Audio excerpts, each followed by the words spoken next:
Well, okay. Oh, I just said don't meme Jankos, but it had to be a loss. It was. It Couldn't have been international. There's no way he played international. It was international. It was international. 2020 Worlds against Damwon. Jim, what happened? You should live your life with the confidence of Irrelevant.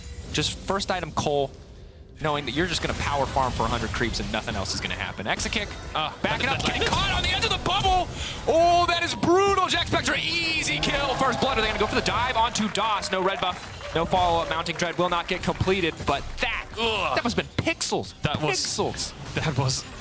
was a hitbox. That's all I'll say. Much more confident early lead, at least on the bottom side of the lane, or bottom side of the map. And we're just going to have to see how they play this mid game, see if they can hold on to this lead for longer and not let themselves get caught out in a lot of these 5v5s. Is all incoming.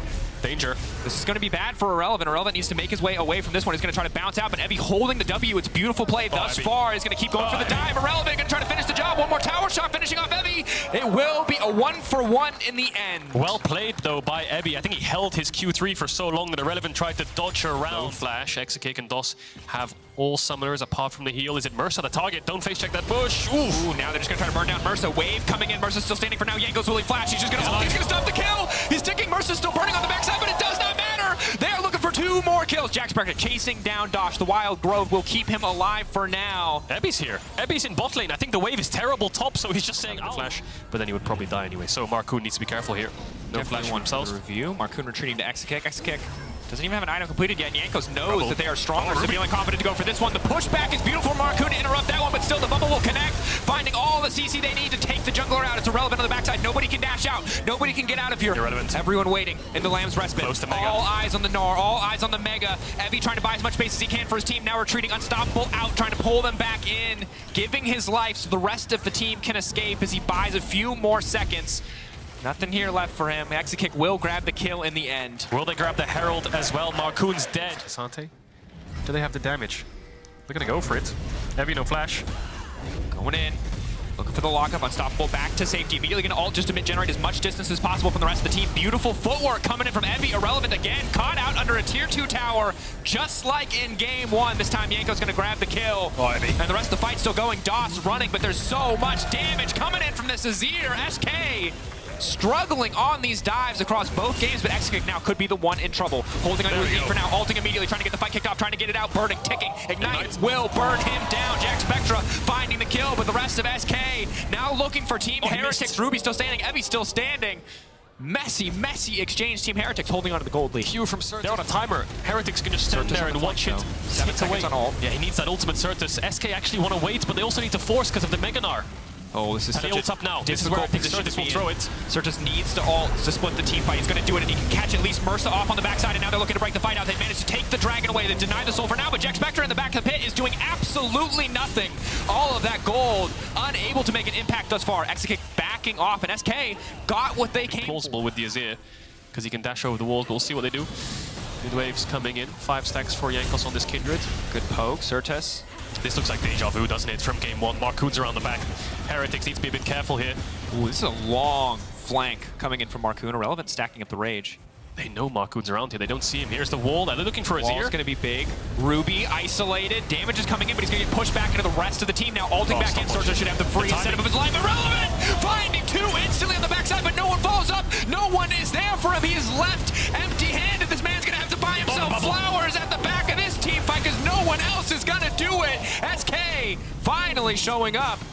But it's a messy exchange. Once again, that ult should have sealed the deal, but it's now Evie on the backside. Evie looking for the flank. It is Team Heretics looking to turn, but they are out of carry. JackSpectra running. Markoon coming in. Massive shutdown, and again, SK find a fight. Not again! Straight up 5v5. SK managed flash. And the jungle support carries the entire fight. Exakick didn't really get anything done, and now here we are again. Hero, and down goes Ruby. What is going on? It's just fallen apart again for Heretics. These fights just not going in their favor, just overgrouping in mid, and SK have the hard engage, Sejuani Vi, whatever it may be. They can get on top of you, and Exakick was down an item and a half in these fights. It's the solo lanes, jungle support just stepping up here for SK. We talked about Exakick's impact, but the rest of SK showing their caliber. Can Jankos steal it? He could jump in, but he doesn't have the ultimate. Irrelevant waiting. He's just going to go for the wall. He's just going to stun him. He's just going to deny it. 2K getting lower. They're going to burn through the Baron as quickly as they can. And again, SK take a Baron. So many individual fumbles for SK across the series, but when it comes time could be lost here. The gold is basically dead even. Surely you can still win a fight if you execute well. Ruby's so close to Rabadon's. That's a massive spike, but it looks like they might take it anyway. Maybe they can steal it. 4K getting lower. Jankos has no vision in the pit. He should just be there. Drake. Yeah. Relevant off to the side, playing well. Doesn't get clipped by the bubble. I feel like Heretics should be here. Oh, now coming in for Markoon. They're entirely grouped. Gonna get knocked back. Heavy trying to buy as much as he can. Markoon is all alone jumping into this one, but they don't have the damage to kill the buy. Markoon refuses to die, and now Exakick has come to play. JackSpectra on the retreat. Jankos on the retreat. They're holding on for now. Team Heretics lose the fight, lose the exchange, lose the dragon, but they will hold on to their lives. Why did they take that fight? They could have just cross-mapped top. And I think that's the big thing, is already the compositions are difficult to play without CC, but when there's a random wall that can appear at any moment, that's a massive threat. Jankos gonna get knocked back, knocked up one more time. It's an absolute bounce house for the Kindred. No chance to push that Lamb's Respite. Perfectly layered CC from the side of SK as they set Heretics lack direction in this late game. Just feels like their only option most of the time is just group up mid. There's no side lane pressure. And yes, their draft this game doesn't really have it, but last game they did. With the Jacks. Try to just steal this one away. They're just gonna brute force it. So okay, Ruby is just flipping it. Okay, they tried to commit 4-man, but SK read the play. I mean, it's tough because sometimes you've got a 2 and a 7, and you just decide that you need to play out that hand. But I respect it. Sometimes you got to take the risk. Just gotta take the all-in. SK gonna grab Baron, and I think an incredibly difficult day for Team Heretics, because for every play they've made in the early game that has seemed good and has. And they can just play this 1-4, siege it down. See if Heretics can find a big team fight. They have got the range champ, so if they overcommit, yes, they can punish. Big knockback, goodbye to Ruby. Running. Scoot now next to Nami went too deep. Now can they finish? Exakick, Exakick dashing out to safety. He refuses to go down. It is Jankos now trying to get one more kill, but only JackSpectra dies. How's he gone down? SK have lost one of their main carries. Ruby's had to flash away. Bot wave's pushing in. I think Irrelevant's going to base and TP back here. Looking to end on this wave, perhaps, but it looks like they might back away. Health bars are relatively low, but they're going to go towards the mid. Irrelevant's TPing in there, calling his team, saying, move towards mid. We've got a wave, let's play on that. Try to look for a next objective, next inhibitor. Keep cracking the space of Heretics open. 25 seconds on the Lucian. SK will play around that. Q channeled, Heavy unstoppable again, well played to make it out to safety. Immediately going to be forced to use the Gargoyle Shield, and now going back into the Lamb's Rest, but Irrelevant can just toss it back into his team if he wants to, but he's holding on for now. Sertuss, very aggressive step forward, will not find the flip back into the rest of his team. So it is just going to be the inhibitor. He needs to be careful here. TP behind could be deadly here for SK. Where's Heavy? Can he find a ward? There it is. This is it. This is everything for Heretics. They're so low. There's so many blinking health bars. He doesn't know where they are. Heavy trying to find the angle. Doesn't know where they are. Spotting, he's just guessing at this point, but the Hex Gates! Yeah, they're out. They're out. That was it. Starting to feel more and more insurmountable. Yeah, here comes the setup. SK trying to hold this line in the jungle. Weaver's wall. You can see it right there. Sertuss just built it. Leaping over, Irrelevant on the side. JackSpectra leaping in! Holding on for now due to the Lamb's Rest, but Markoon getting chipped away. JackSpectra gets flicked back into the rest of the team, but he's still standing. Irrelevant off to the side, 1v1 versus Heavy. Ruby just gonna get taken out, and it is domination from SK. Confidence in the execution is finally Exakick is gonna get to auto attack, do the damage he has been waiting to do all game long. Now on a killing spree, now with a double, and that is it.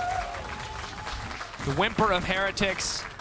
A struggle of a series, but SK will come out on top. A lot to work on, a lot to clean up, but ultimately it is they who will win the day. Heretics knocked out of the winter season as SK move to face Vitality tomorrow. Yeah, they were the better team on the day. Maybe the lanes weren't having huge differences in terms of raw firepower, but their drafts were one-dimensional in terms of one win condition. They stuck to it, and they managed to pull it off. Great game from SK, just staying together as a team, good target selection, and good team fight.